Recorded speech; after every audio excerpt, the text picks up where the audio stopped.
I told you there would be a moment. Well, guess what? The moment's here.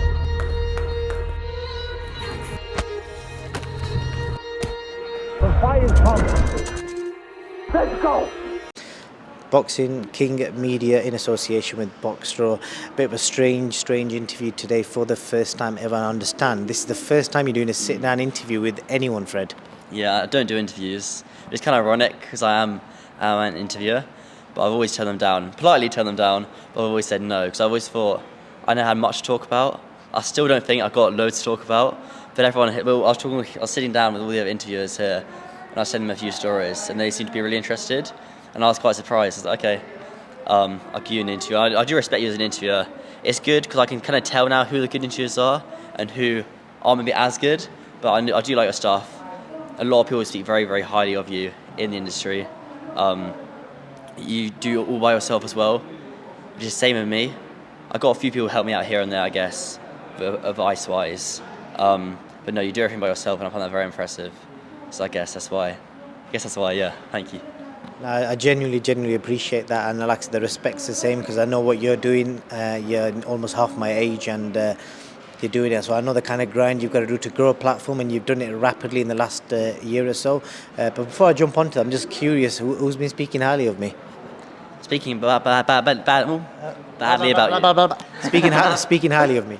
No one speaks badly about you. No one speaks about you. Actually, no. That sounds. Oh my gosh, I'm so sorry. No. I speak very highly of you, and other people speak highly of you. And it's a funny thing because no one has to speak highly of you, but it's only if they give you access. I remember it was after Elle's fight at the Misfits one, and Ebony invited you in the changing rooms, and she didn't invite any other media into the changing rooms. Yeah, she invited you, so it shows that she's got the respect for you there.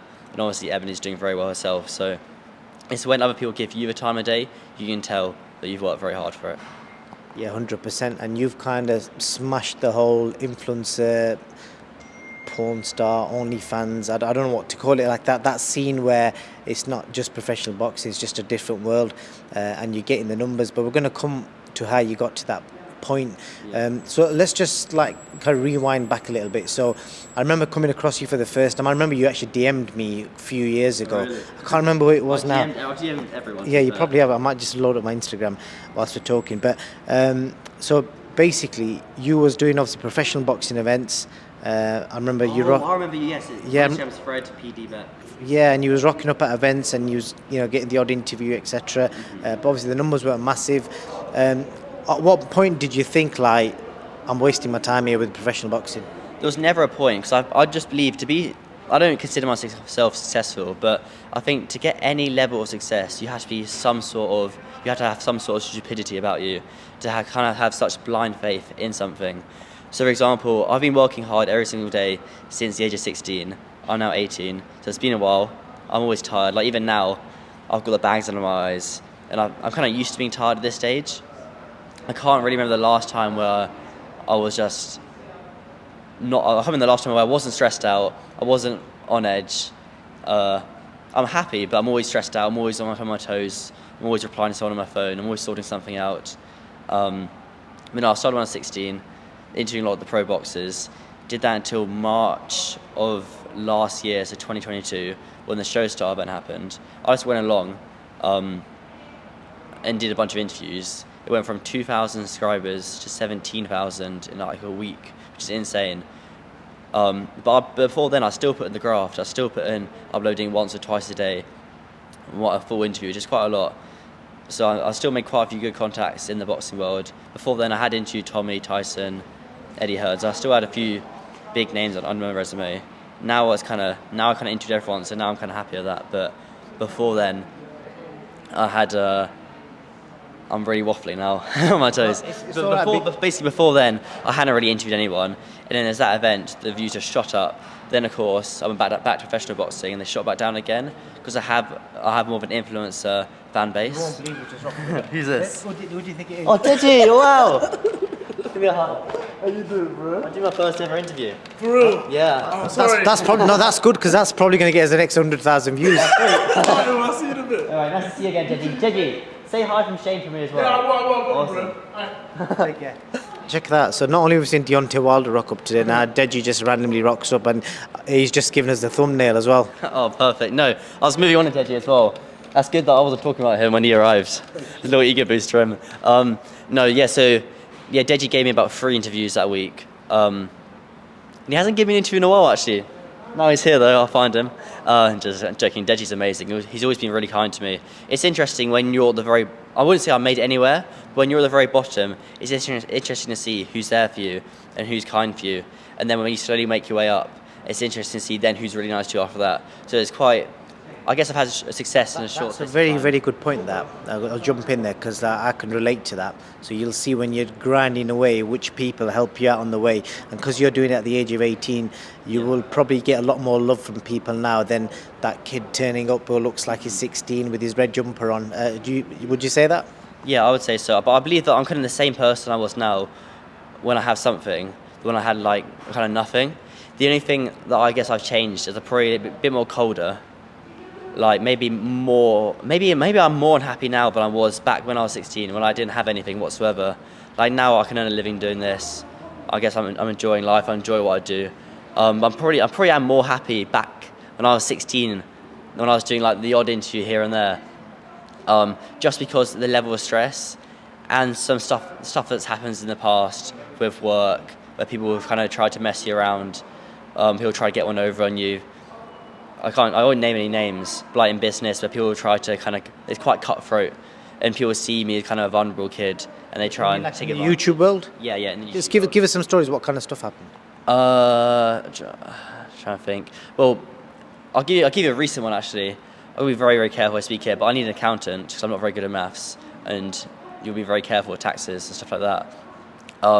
And some people want to have your company have Product Fighting registered as a company so they can help manage it and take money off you, for example. And that's the most recent one that springs to mind. I've had other ones where people wanted to sign me for a crazy amount of money, but I've said no, and I'm sticking to my own guns. And I carry on doing what I'm doing.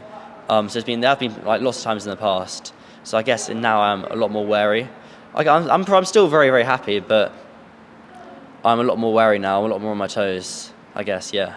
I'm not saying I'm successful in any way. I'm just saying I'm a lot more careful now, and yeah, people will try and use you, which is kind of creepy to me in a way. I'm only 18. Well, you told me you were 17 yesterday, so unless it was your birthday today, I don't know what's the truth anymore. But with regards to getting that much success at the age of 18, it's very easy to lose your head and get carried away with success and fame, because ultimately you're famous now. No matter where you walk in, people are going to know who you are. You see it with the boxers. You saw it I saw it with Jake Paul yesterday. He knew who you were. It's very easy to let that get to your head and start walking around like you're Billy Big Bollocks. But one thing I will say about you, I've noticed, you're still the same. Thank you. That's reassuring. Well, I guess partly is you get humbled by the views. I mean, every interview probably has that. They interview Tyson Fury, bangs 100k views. They'll interview an upcoming prospect the next day. They might not even get 1,000 views. So I guess that's probably the reason why I'm so humble, because you do get humbled by the views. And the second reason is that I met KSI, and he's extremely humble. He's almost too humble in a way. So then you think, why on earth should I have an ego if this guy has done everything more than life and he has not got an ego? I think the best thing ever at a young age is being around successful people and wealthy people and being around people you can learn off. I mean, I do like being around. I was talking to my friend Nell about this the other day, and I was like, I do like to be around adults a lot more. Trying to remember to sit. I do like being around adults a lot more because you learn a lot more. I mean, if you're sitting in a friend group and they're talking about FIFA the whole time, you'll learn more about FIFA, the video game. If you're sitting in a friend group, they're talking about taxes, you're going to learn about taxes. So it's good to have a little bit of mix of both. But I'm a very, very curious person. I always want to know an answer for something. I always want to know, how did you do that? How did you manage to get that interview, for example? How did you get that probably license? interviewing comes from, because Yeah. you're like very inquisitive. So when you've obviously started getting the views, the money. Sorry, back to the ego, we're off point a bit. Yeah, no, it's all right, because like this is what makes a good interview. When the people start rambling on, you got to stop them. So I'll stop you. That's why you're a good interviewer. Yeah. I So noticed that yesterday. yeah, who did I do it with? Me and Evil Hero, we're talking to each other, and you interrupted. As well, I haven't learned to do that skill yet, so I'm very curious in that. I think it probably comes with age. It's not something you could probably just do because like you do feel a bit rude doing it. Yeah, exactly. But it's to make sure the interview kind of doesn't go way off track. I don't always do it, but sometimes if I was doing Task and Fury, I probably wouldn't dare do it to him. But you know, so some people can get away with it. But you've obviously got to the point where you started making money from that show star event, and then you obviously realise like there's a niche here. I could just jump on this scene because the influencer guys like you saw there with Deji, they love you for. I'm not sure why. I don't know why they love you. I think because you're different because obviously you're young, you wear red all the time, which is unique in itself, and you just seem like a kid who's just trying his luck, and I think everyone probably appreciates that. I think so. I think so too. But I guess I'm kind of milking it. Well, it's a big risk just doing influencers. Now I just do I guess I'll do a lot of OnlyFans girls. I do a lot of people who aren't other YouTubers in another space. I do everyone because if you're only doing a certain type of person, it's too niche. Interview everyone because I don't want to look back in 10 years and be like, oh sugar, I should interview that person. I don't want to be that person in 10 years where I look back and I'm like, oh wow, I wish I'd done that. So I'll do everything at a young age. I find it so stupid. It doesn't piss me off, but I find it so funny when people are like, oh, in your younger years, from 16 to 25, just have fun, enjoy them, because the pain will come later. Why on earth would you do that to yourself? Work hard when you're young, so I can set myself up. So I'm around 25, I got Freddo's Fighting hopefully is a big business. I got people I can send off to do sorts of things. I've got an accountant now, but you got people who can sell merchandise for you. You've got people you can go off and do brand deals for you. You've got a whole team, you've got it set up. When your mate over there, he was going out, partying, getting drunk every night, drinking, doing loads of drugs, and now it's go work his boring 9-to-5 job. And I look at my dad, for example. I don't normally talk about parents. I try and keep families separate, but I see some family members. I won't put it on my dad, but I see some family members where they do jobs or being around people who do jobs they absolutely hate, and they have to do it for the next 20 years.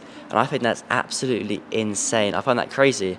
How you can do a job which you hate, which is why I work so hard. I tell you why, because people get settled in, it pays their bills, pays their mortgages, and people just kind of just get on with it, and too scared to take a risk, because in this current climate, if you take a risk, nothing's guaranteed, is it? Because like you've took a risk. I don't know if you're still at university. No, I'm dropping out of university, but they can't. The thing is about them, they get stuck in the loop, in the matrix almost, where they can't afford to take the risk because they're already settled in and they got a wife, they got kids, maybe they got a girlfriend, they have got to pay rent. So that's why when I was living at home with my parents, I don't anymore. I moved out because I couldn't live with my parents. So I went to university, but I carried on working through university, and now I can afford to drop out. But I took the risk when I was a lot younger, so I know the fact when I'm 16 and I'm living at home with my parents, I can work my arse off. I got a free place to live, free Wi-Fi, mum's cooking my food for me when I'm 16. So I grinded and worked really, really hard. So I've been working every day since I'm 16. And you work really hard, and you try and make something of yourself. Because this now, when you're young, it's the time you can take risks. When you're mid-30s, you can take risks, but you can't take so many because you've got responsibilities. You've got people who rely on you. I've got FL. No one relies on me. It's amazing. It's great. That is something that's going to come as well. You now got yourself. You're saying you've dropped out of university. You've got a place sorted. You're living on your own. So this business is very like a seesaw. Like if you're not out there working, there's no money coming in. Yeah. So how are you finding at 18 years old trying to deal with that and just make sure that you've got stuff coming in? Like obviously you don't got a sponsor at the minute either. No, I don't have a sponsor. Sponsors hit me up. No, I do get very, very stressed out a lot of the time. I'm only happy when I'm working. Sometimes I do think I'm going a bit of the psychopath route almost, because I'm only happy when I'm working. I'm probably a bit of a workaholic, but I enjoy what I do. So I'm only happy when I'm working. It's like, for example, I went on holiday recently, and everyone was having a good time, and I had to go sit in a pub for about 4 hours, just working, editing the TikToks, editing the YouTube videos that I can put up each day. So I make sure I at least have a video put up each day on TikTok, YouTube, a bunch of tweets going out as well. Because I walk past a building site, for example, and I know for nothing wrong with being a builder whatsoever. I think my grandpa, he was always like on the building site. My dad is always helping out, that sort of thing. When I was younger, I'd do kind of labourer jobs. I was a pot wash in the kitchen, and I just didn't want to do that whatsoever. So I thought I want to do something I really, really enjoy and I'm passionate about. So I guess that's why I work so hard, because I'm so scared of like going back to something like that, and I don't want to do it. Because it's hell on earth is when you do a job you don't enjoy. And I think that's why me and you are so lucky we can do jobs we enjoy. I'm worried in this interview I'm going to come off a bit like a dick, or a bit arrogant No, or not. I'll nice. tell you, you're not coming off as arrogant. You're just coming off as somebody who's chasing his dream, and that's what you've done. And you've obviously got to the point now where it's successful. I'll tell you what I'm going to sort out for you, because I've got a thing with Boxrow where I can sort out people with decent vouchers to get yourself some clobber. So I'm going to get you a voucher. You can order yourself all red if you want. Well, I've already got loads of bread. I've already got loads of bread. Order yourself whatever you want. I'll sort that out for you after the interview. Yeah. So you're living on your own, and Well, I've just now got an assistant, which is really, really amazing. assistant. How does that work? Her name's Katie. She's amazing. So she basically, in any business, right, you've got to be learn to delegate. So I've started now. I'm looking to doing website, merchandise. It's to kind of level up. This interview's gonna be so funny in like 10 years' time. We're all broke. We've got nothing. Oh, you're gonna be a multi-millionaire, and you're gonna remember me doing this interview with you. Well, I'm still there trying to get interviews, and you're there selling merch. But you're thinking big. You're thinking big. Yeah, you got to think big. You're young. You're stupid. I'm an idiot. You got to think big. I mean, if you think small, you're gonna achieve nothing. If you think big, you might achieve something. Yeah, so that sounds cocky. I don't like talking about it, but so she'll book flights for me. She'll sort out accommodation. She does all the little odd jobs. And then I've got an accountant as well who sort out the money. So it is easier. Also, I moved in a girl called Katie and a roommate called Aaron. And Aaron does a lot of photography. And this is up in Manchester. So I work from home and then travel around. I'm traveling once a month. So the smart move really would be move back with my parents for free. Maybe I'd pay a little bit of rent and help out a bit, but you move back for free. I thought that's a backward step in life. And to really kind of make it, you've got to think on your own. But I think what's different about me is I've gone through so many situations where I think, how on earth am I going to make it out of this one? Like, for example, when I was in Dubai, my camera broke, and I had to sort that all by myself. Or my laptop broke, and I sorted it out myself when I was in Texas. So there's so many situations. There's lots of other situations I don't name, but I don't want to name it on camera. Maybe in a few years, but where so much stuff has gone wrong, you think, how am I make it out? But you yourself find a way to get out of it, and so then you've got this kind of unyielding sort of confidence where you're so stupid you can believe anything. I think that success at a young age, for example, I never thought in a million years I'd interview KSI or Logan Paul would know who I was or anything like that. But now that's happened, I think, hold on a second, if I've done something, if I've achieved something which I never thought I could do, what can I do next? So then you move on to the next thing and you go achieve that, or you try to achieve it. So I think success at a young age is the best thing that ever can happen to a person because it deludes them into thinking they can achieve something else. That's what I believe. No, that's definitely true. That because what I'm picking up from what you're saying is you're ambitious and you're constantly trying to do the next thing, which is good. You just got to be careful. You don't run before you can walk. That's probably the best advice I'll give you. But it looks like you're going down the right trajectory. So moving on, you've obviously smashed the influencer market, and then suddenly we start to see you hanging about with OnlyFans models. Obviously, you've got a good friendship with Elbrook, and I see your Twitter feed's hilarious. You know, people are thinking you're driving about in Lamborghinis and, you know, living the high life. So this is probably going to be the most viewed part of this interview. People are dying to know what's going on in Fred Beck's sex life, love life, whatever. Because people want to know that. Yes, and I want you to just tell them, are you dating an OnlyFans model right this moment? No, I'm not. I'm single. I intend to stay single. I tend to stay single as well because girls are their distraction. How it came about Elle is I met her on my 18th birthday. It sounds really funny, doesn't it? I went down to Mark Tibbs. Like I was saying earlier, I'm a workaholic, so I always love to work. So I thought, if I go through my lip, I'm all right. Okay, good. So I went down to Mark Tibbs' gym on my birthday, met Elle at the gym, became quite good, close to her manager, and obviously you keep interviewing, you build a rapport with people. I know you're friends with a lot of people in the boxing industry, and I'm getting quite close to her manager, quite close to Elle, and then you start hanging out with them a lot, and that's how I went on holiday skiing with them and all their friends, I think 2 weeks ago, and then people say, oh, Fred's getting distracted, he's hanging out with this lot. I'm not, because when I'm with them, I'm learning so much. For example, I've now got the same accountant as they have. I might need to make sure, so then, I've got where I'm going here. Well, but basically, you learn, so when you're around people working social media, you're going to pick things up. So I came back from that holiday thinking, right, I've got to do this, this, this, this. Elle was like to me, Fred, you've got to start pushing the TikToks more. That's a way better way, because I wasn't pushing TikToks as much. I was mainly focusing on YouTube. So she was like to me, Fred, you've got to start doing more TikToks. I was like, okay, so I started working harder at that. Like, example, and people say you're getting distracted. I'm not, because one time they went in the all the girls were in the hot tub. And I was like, they're like, hey, all come in the hot tub? And I was like, no, I've got to go to the pub and do some work. Hang on a minute. All the ladies are in the hot tub and Fred Beck's gone to the pub to edit TikToks. Yes, because the place where we were staying, the Wi-Fi was so bad because you're high up in the mountain. So I asked one of the people working in the place, where's the best place for Wi-Fi? So they kindly drove me to the pub where the best Wi-Fi in the village. So then I had spent about 4 or 5 hours there editing YouTube videos, TikToks, although having a good time. So there's no distractions there. It's just a friendship group. It's just like you hang out with your friends, they're my friends. So, have you, in the time that you've been obviously doing the social media gig, got with anyone? Whether I keep saying OnlyFans, but any models? As in got with, as in like girlfriends, a relationship of some sort, whether it lasted a day, an hour, or a week. Well, I wouldn't want a girlfriend because I think that's a big distraction. I think I'm travelling I checked, because Misfits, they released all their single dates. So I don't think it's fair on them having a girlfriend, and I don't want to have a girlfriend either because I don't want to get distracted. And so if I'm going away every single month to a different country to do an event, or whether it's in London or in Texas, I think the Misfits got an event in Ibiza. So no, I want to make sure I stay focused and keep on working, make sure there's a video going out every single day. In some days, like, I work really, really hard, and I feel guilty of myself because I haven't worked enough. I haven't got ticked everything off the checklist. So I just need to make sure I keep working hard. So you're going to live a bachelor life, just concentrate on YouTube, and YouTube's your partner in a nutshell? For the next year or two, I'd say I want to make sure I get the YouTube locked down. I think that's a sensible thing to do. Are you getting a lot of attention from the ladies? Do you get people sliding into your DMs and ladies wanting to take you out on dates? Does that happen? Because obviously you're everywhere now. I wouldn't say I'm everywhere, but I would say, yeah, it happens. But then, how do you stop the temptation?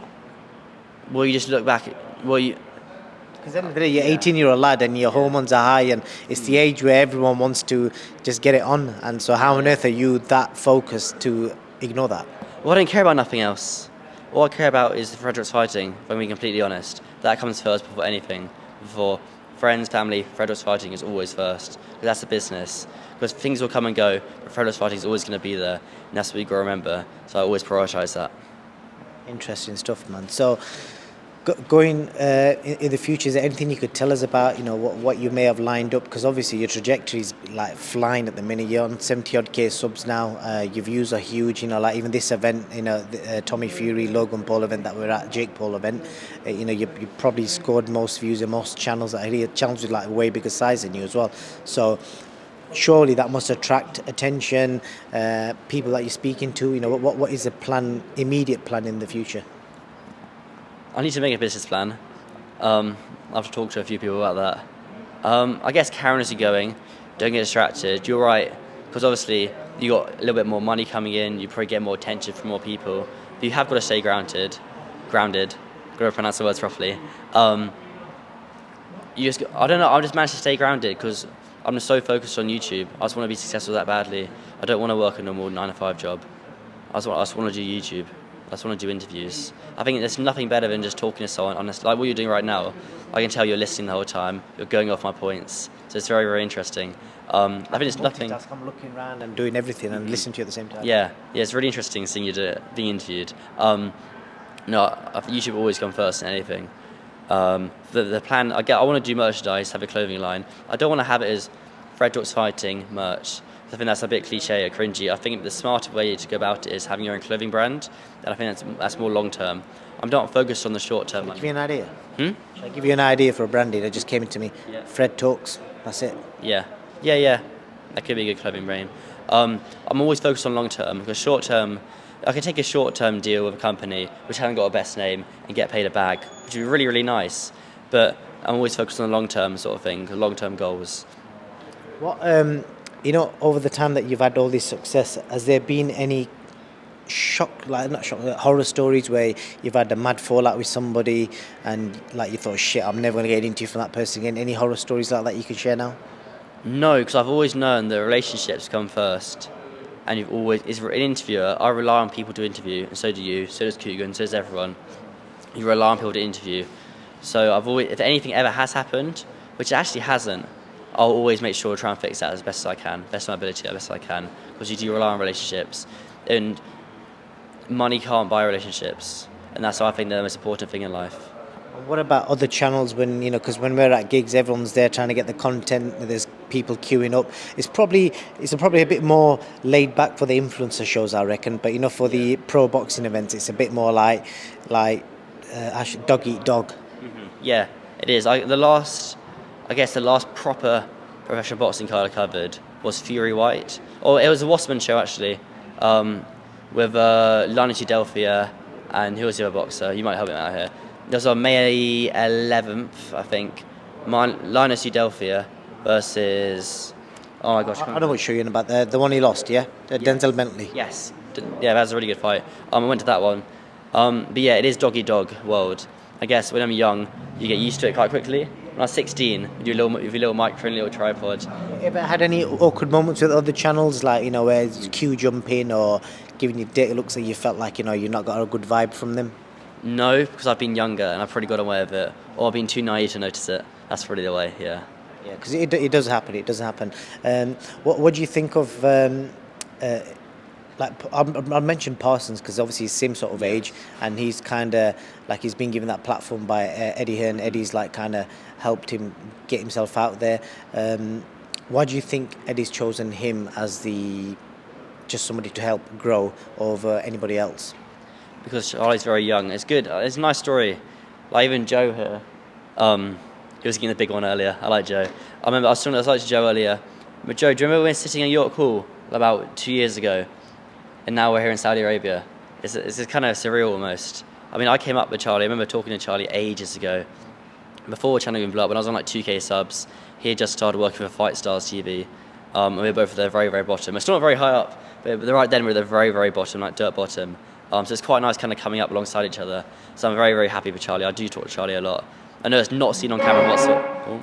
It's not seen on camera whatsoever, but me and Charlie are very good mates. I'm very pleased for its success.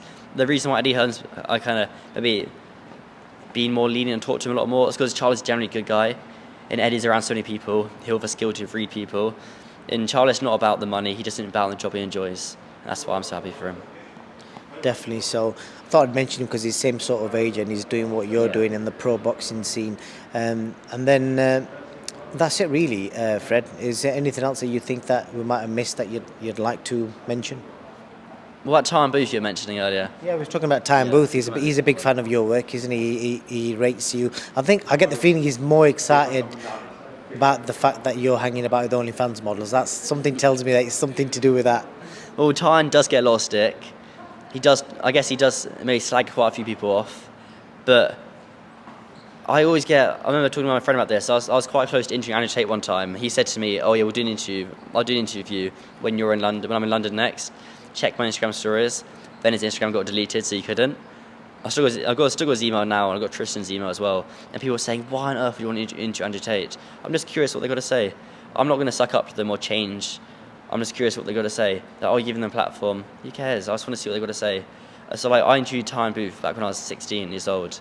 I understand a lot of people don't like him, but he was kind to me and he gave me his time when I was at the very bottom. So if he messages me now, I'll reply. I do want to interview Tyne again because he's always been kind to me. I'm not then going to go slag him off and be like, "Oh, I don't like that guy."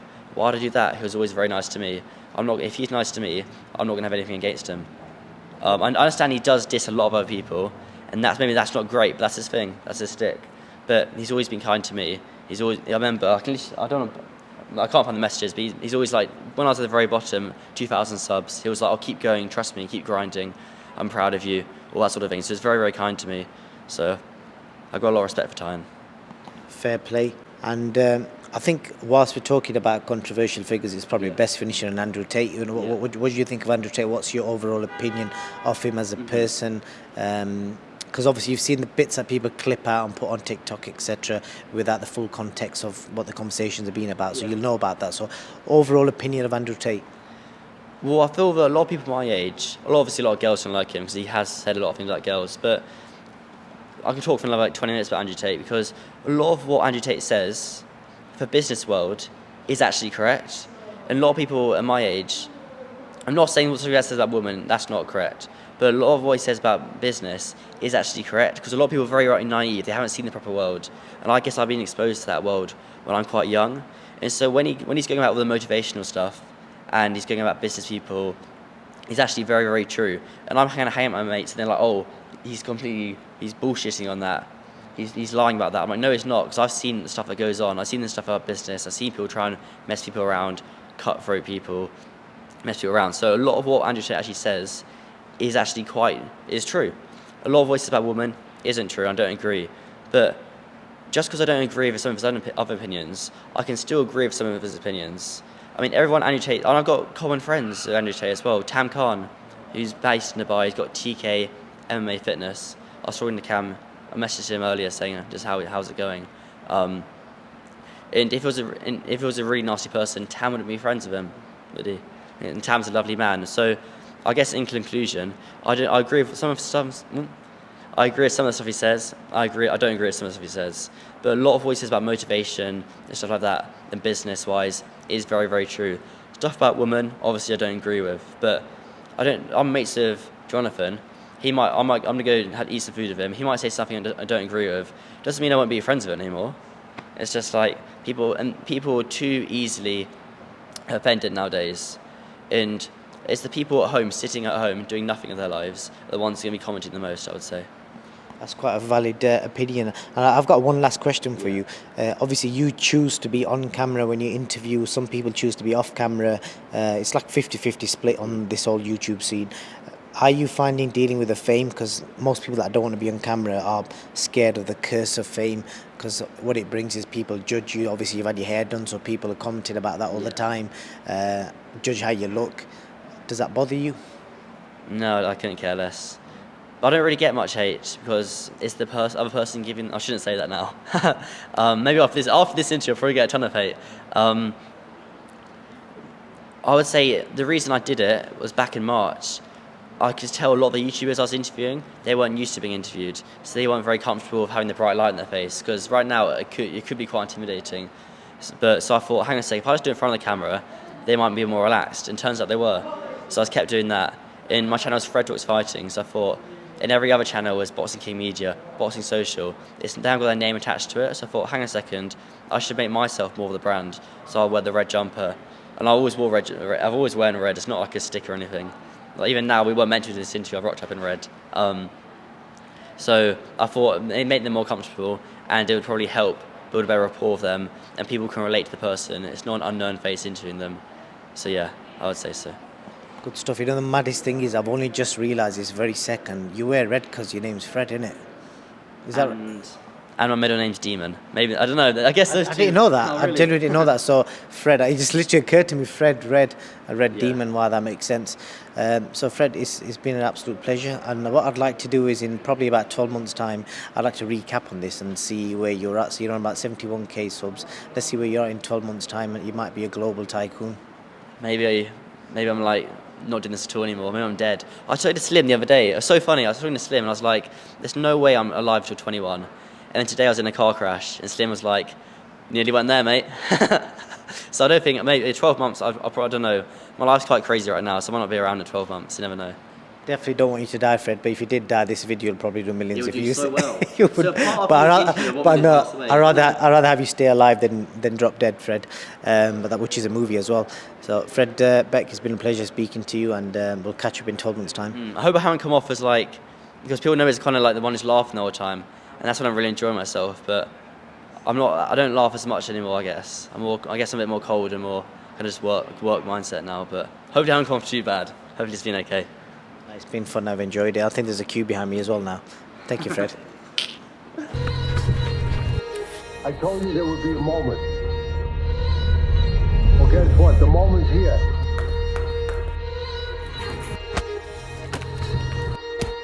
The fire's coming. Let's go!